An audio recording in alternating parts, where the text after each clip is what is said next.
Fear Street Prom Queen has dropped on Netflix, so I'm going to stop and rank all 4 Fear Street films ranked from the worst to the best. Let's go.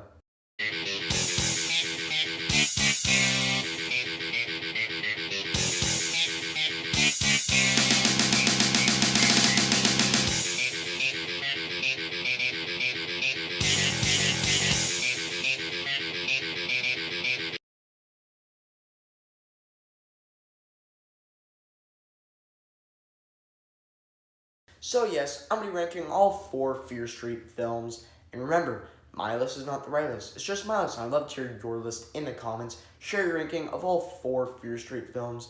Without further ado, let's get started.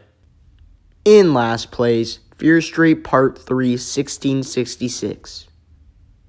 Now, I don't think that this is a bad movie at all. I think it's a perfectly fine Fear Street film, and maybe even a good movie. But it 100% is the weakest Fear Street film. But yeah, I found this trilogy very interesting. Like, I really enjoyed it. Very good slasher trilogy. But this one specifically, I found very interesting. Um, because, like, we got the first one, 1994. Then we go back in time. Well, not back in time, but then we, like, not even go, like, not even 20 years before. But yeah, go to 1978.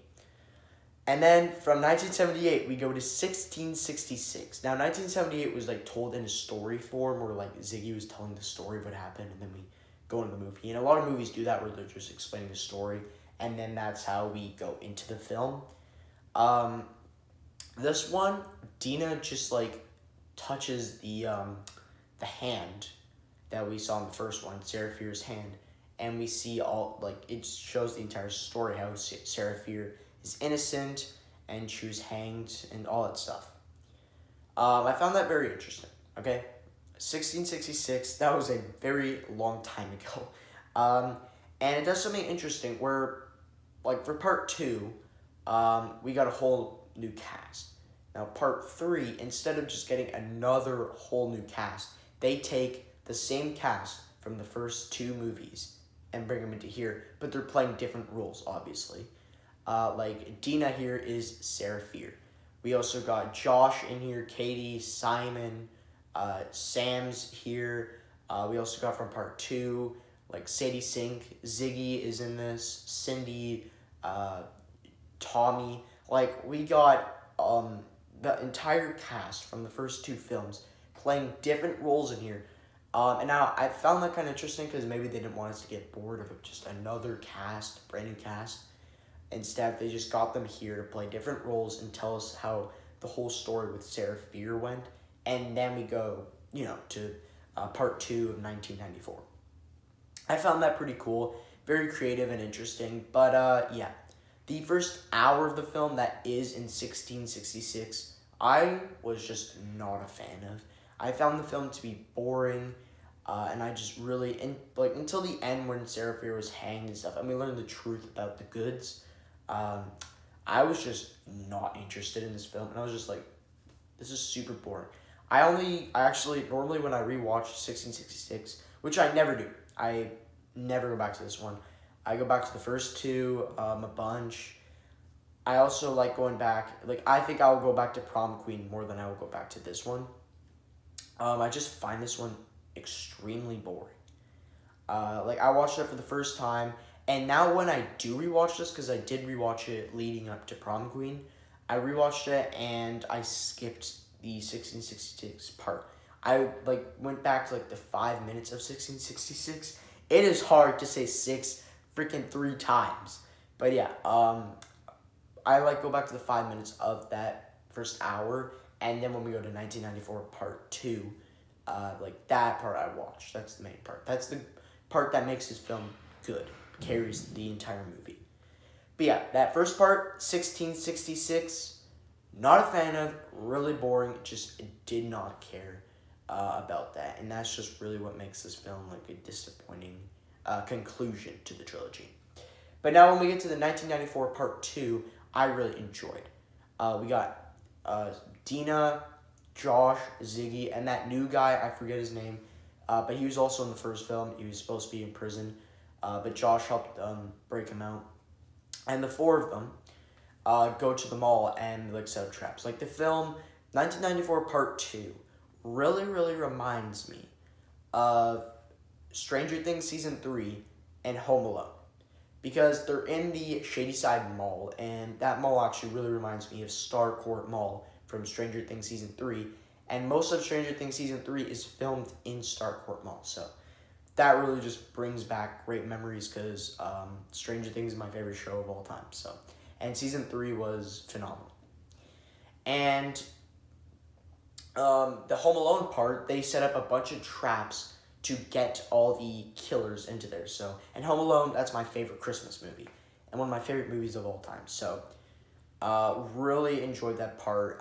And yeah, just really liked it. And I really like the twist there, how the goods are the bad guys. We thought Sarah Fear was sending all these killers out to Sam and stuff, but no, it's actually the goods, and it's been passing on generation to generation.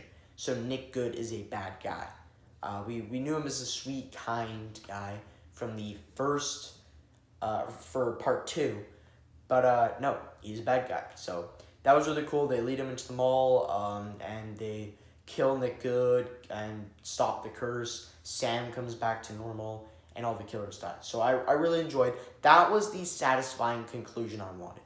We could have done like a 5-minute scene from 1666 and just called this film 1994 Part 2, or went into another killer's backstory. Like, honestly, we did not need to make an hour of this film about Sarah Fear's whole story. We really did not need to do that. But yeah. But still, we do have that final, like, 50 minutes of the film. That's when I enjoyed. When I do go back to this film, which I almost never do, but when I do, the final 50 minutes, that's what I want to see. That's what I enjoy watching.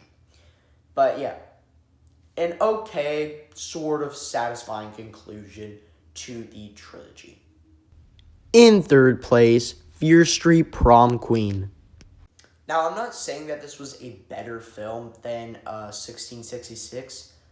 I think they're basically even, but this film I would very much rather rewatch than Part 3 because even though it has that final 50 minutes that I really enjoyed, this movie's got an entire film that I would just rewatch over and over again and not get bored. But yeah, the film is very far from being great. I gave it a 7 out of 10 in my review for it. So if you want to hear my more in-depth thoughts of the film, go check out my review for it right now. It's running on my channel.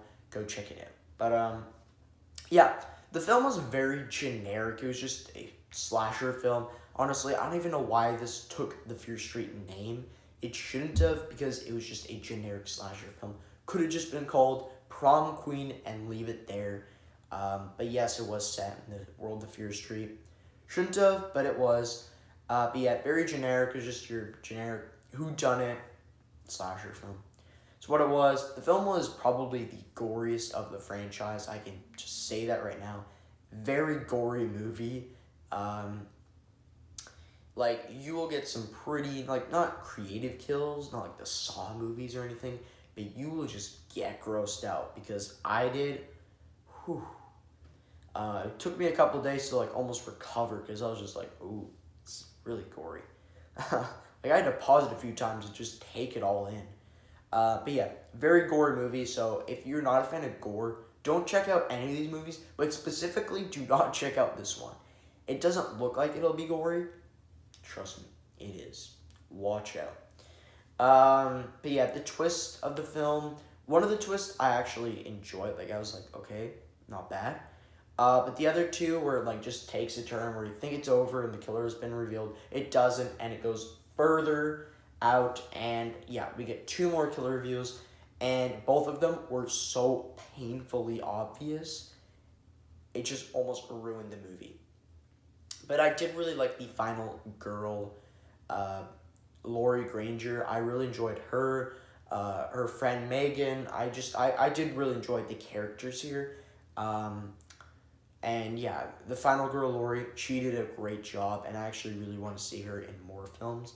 But overall, it just, no, just a generic film that is painfully straightforward, but yes, it is enjoyable. My runner-up, Fear Street Part 2, 1978. Now, a lot of people are going to have this in their number one spot. Believe me, I had this in my number one spot for a very long time. Actually, fun fact, one of my first videos I did on this channel was ranking the Fear Street trilogy. Obviously, Prom Queen did not come out then. But yeah, I ranked the Fear Street trilogy. That was like my third video I ever did on this channel. So you can check that out right now. And if you watch it, my ranking was 1666, last place. Then part 1 was second, and part 2 was my favorite Fear Street film.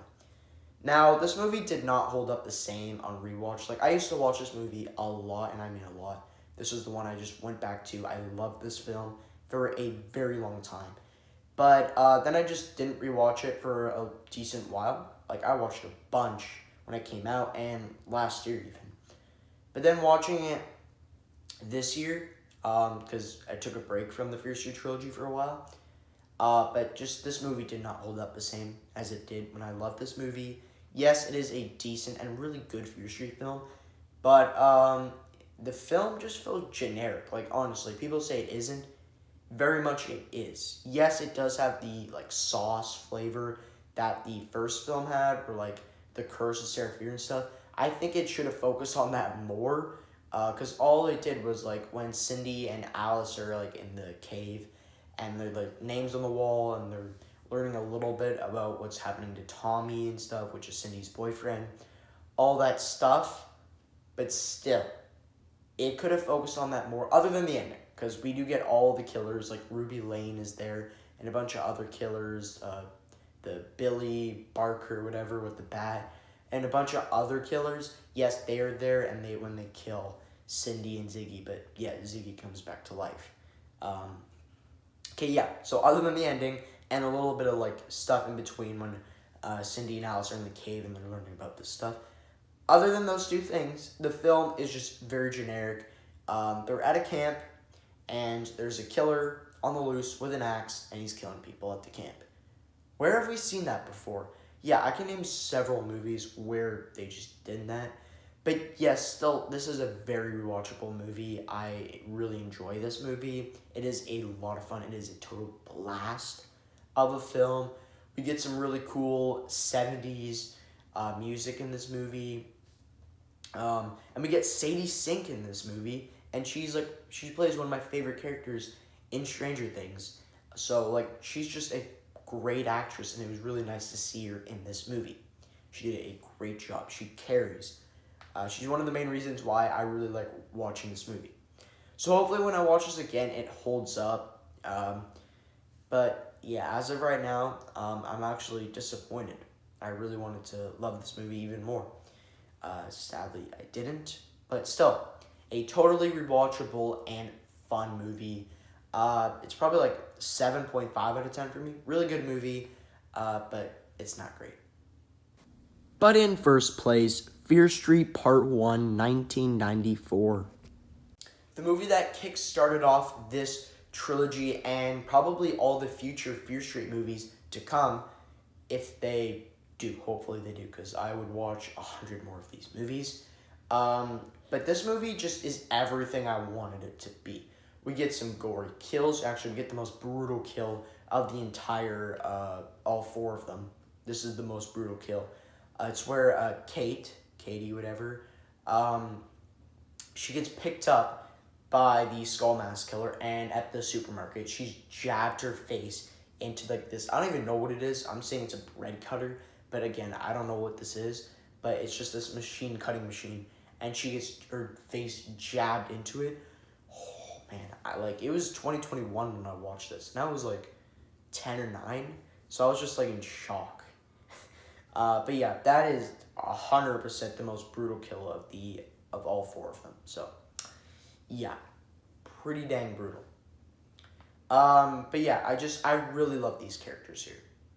And we really don't get to hang out with them as much, because second one, no. Most of the third one, no. We get the final 15 minutes where we do get to hang out with them. But still, this is the film I go back to probably the most now, because we get Dina, introduced to her. She's like a really chill, whatever character. We get Josh, her brother, Sam, her love interest, and we get Simon, who's like the most fun and funny character of the entire franchise. Sucks that they killed him off at the end. And Katie, who Josh has a crush on. We got these entire group of characters, and I love seeing them like figure out what these killers are, all that stuff, and the killers are coming for them. All that, we get the final showdown where they think this is gonna work and stuff. They have to kill Sam. A lot of fun, and I mean a lot. Really enjoyed that, and the songs, like the soundtrack in here, is a banger. Like, I'm not even kidding. Sure, Prom Queen might have had it like slightly better with a couple of my favorite songs ever in it, but still, this movie also had some of my favorite songs ever in here. Just Prom Queen had more, but still, like, the soundtrack here was a banger. So I really enjoyed that. And yeah, there's no negatives really I have for this movie. It's not perfect, but still, man, like maybe a couple more kills, but still, what a fun movie. And yeah, just great movie. But yeah, that is it. That is my ranking of all 4 Fear Street films. If you guys enjoyed, like and subscribe, and I will see you guys in the next one.